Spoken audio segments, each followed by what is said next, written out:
Riley Keough named sole heir of Mom Lisa Marie Presley's estate, new owner of Graceland. Graceland has a new owner. Riley Keough was named sole trustee of her late mother Lisa Marie Presley's estate and granted ownership of the iconic Memphis mansion that once belonged to her grandfather and legendary crooner Elvis Presley.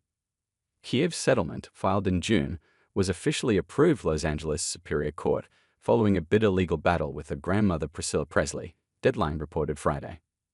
The outlet adds that Priscilla has been allowed to be buried next to Elvis in Graceland's meditation garden, a request she made in May but was initially denied.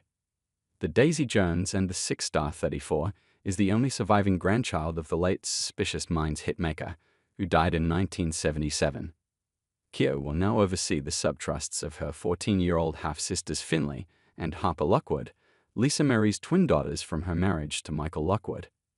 The settlement is in the best interests of minors Harper Lockwood and Finley Lockwood, and confirmed that Michael Lockwood's signature on their behalf as guardian ad litem is valid and binding, Los Angeles Superior Court Judge Len Healy Scaduca wrote.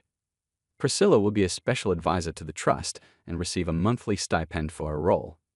Riley reportedly agreed to pay Priscilla, 78, over $1 million in order to become the sole trustee of her mother's estate, in addition to $400,000 to cover legal fees. Keough and her grandmother were wrapped up in a highly publicized legal battle over the late singer's trust since January after Priscilla contested her daughter's will, claiming that there were errors in its authenticity and validity. The pair settled their legal dispute in June. Priscilla, who was married to the Blue Suede Shoes crooner from 1967 until 1973, shared how pleased she was with the way their legal issues were resolved, noting that her late husband would be happy. "My daughter's passing was both devastating and heartbreaking," Priscilla reportedly wrote in a declaration filed in June. "We have learned that the fans realize that we are just a family. Elvis would be proud, and his and Lisa's wishes are what are most important to all of us."